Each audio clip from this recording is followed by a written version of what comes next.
प्रधानमंत्री नरेंद्र मोदी गुलामी की निशानी, हर वो निशानी मिटाने के लिए तैयार हैं जो अभी तक इस भारत में थी और किसी को पता नहीं था। अब अगला कदम क्या है, पहले आपको दिखाते हैं। प्रधानमंत्री नरेंद्र मोदी ने सोच लिया है और कई बार उन्होंने इसका जिक्र भी अपने संबोधनों के दौरान भी किया है। दर्शकों, आपको यह भी बता दूं, मैं अपने संबोधनों के दौरान प्रधानमंत्री नरेंद्र मोदी ने इसका जिक्र किया है। लेकिन आप सोचिए अब बदलने की क्या तैयारी है, मैं आपको दिखाता हूं। प्रधानमंत्री क्या बदलने वाले हैं, अगली तस्वीर दिखाइए जरा।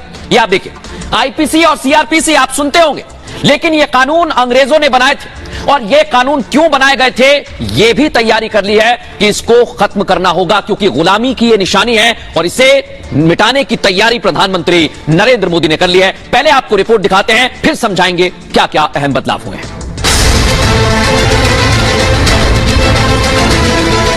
हमें गुलामी की छोटी सी छोटी चीज भी कहीं नजर आती है, हमारे भीतर नजर आती है, हमारे आसपास नजर आती है, हमें उससे मुक्ति पानी ही होगी।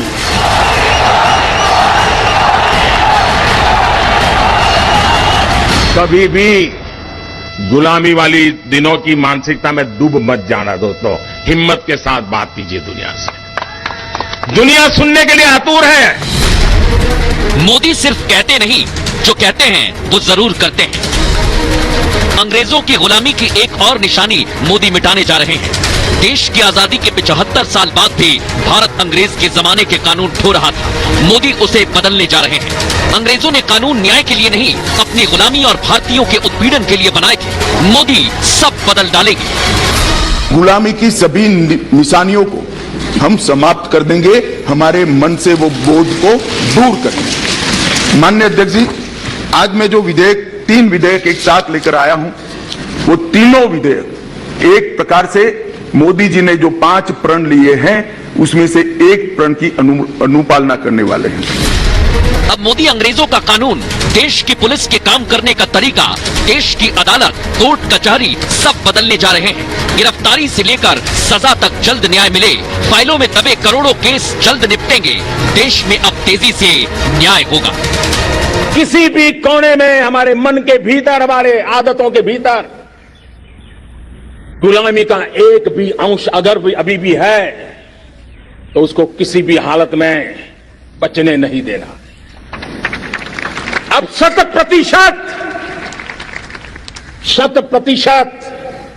सैकड़ों साल की गुलामी ने जहां हमें जकड़ कर रखा है, हमारे मनोभाव को बांध करके रखा हुआ है, हमारी सोच में विकृतियां पैदा करके रखी है।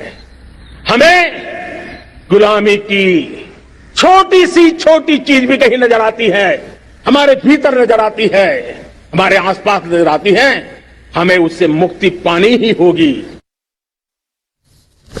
तो सुना आपने, प्रधानमंत्री नरेंद्र मोदी ने यह लाल किले की प्राचीर से कहा था और इस पर वो अमल कर रहे हैं। कैसे कानून बदले गए हैं, क्या इसमें सुधार हुआ है, सबसे पहले आपको बताते हैं। जो एफआईआर आप सुनते आए हैं दर्शकों, अब उसमें भी बहुत कुछ बदल गया है। क्या बदला है सुन लीजिए। एफआईआर का मतलब होता है प्रथम सूचना रिपोर्ट, और नए कानून के बाद एफआईआर में दर्शकों अब बदलाव किया जाएगा। एफआईआर कराने की व्यवस्था को बदला जाएगा। जीरो एफआईआर देश में कहीं भी आप दर्ज करवा सकते हैं, यह सुविधा मिलेगी। जीरो एफआईआर में अब धाराएं भी जुड़ सकती हैं। इसके साथ साथ अब तक जीरो एफआईआर में धारा नहीं जुड़ती थी, यह पहला बदलाव होगा। 15 दिन में जीरो एफआईआर संबंधित थाने में भेजनी होगी। समझ रहे हैं आप? पुलिस अधिकारी गिरफ्तार लोगों के परिवार को सर्टिफिकेट देंगे और गिरफ्तार व्यक्ति के लिए संबंधित अधिकारी जिम्मेदार होगा। एक और खास बात है, यह जानकारी ऑनलाइन और व्यक्तिगत देनी होगी ताकि जानकारी रहे, क्योंकि एफआईआर से फैसले तक सारी प्रक्रिया को ऑनलाइन कर दिया जाएगा। पूरा सिस्टम डिजिटल होगा, पेपरलेस होगा, यह बड़ी बात है। और सभी अदालतें 2027 तक कंप्यूटरीकृत करने की तैयारी भी सरकार ने कर ली है। आप सोचिए जरा, सर्च और जब्ती की भी वीडियोग्राफी की जाएगी। तो ये आपने समझ लिया कि कैसे एफआईआर में बदलाव कर दिया गया है, ये तो आपने समझ लिया। लेकिन एक और खास बात है, क्योंकि अब और भी बदलाव किए जा रहे हैं। अब मैं आपको बताऊंगा, आपने एक फेमस डायलॉग सुना होगा, तारीख पर तारीख, और ऐसा कोर्ट में होता था दर्शकों। लेकिन अब क्या होगा, अब बदल गया है मामला। समझिए जरा, नए कानून में पुलिस को 90 दिन में चार्जशीट दाखिल करना अनिवार्य होगा।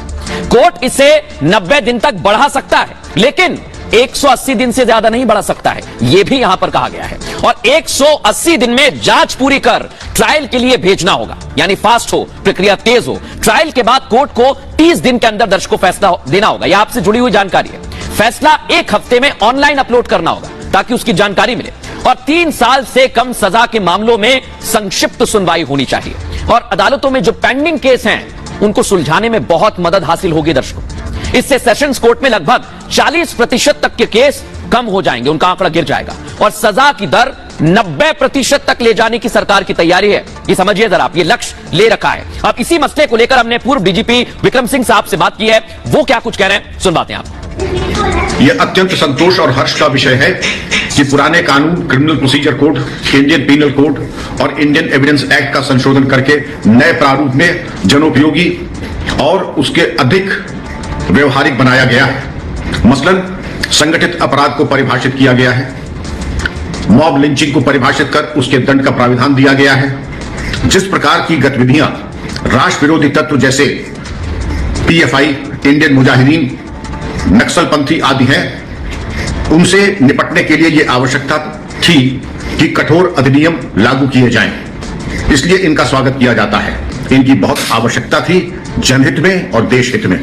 0 FIR यौन संबंधित अपराधों के बारे में, उसके बारे में अलग से चर्चा की जा सकती है, परंतु जो कार्रवाई इस दिशा में की गई है वो सराहनीय है। जो नागरिक सुरक्षा अधिनियम है उसके अंतर्गत इसका प्राविधान है कि समयबद्धता का भी विचार किया गया है, जो कि अभूतपूर्व है और जन जन को इससे लाभ मिलेगा। ये सुन रहे थे आप पूर्व डीजीपी विक्रम सिंह साहब को, लेकिन जो अपराधी हैं उन्हें सुधरने का भी मौका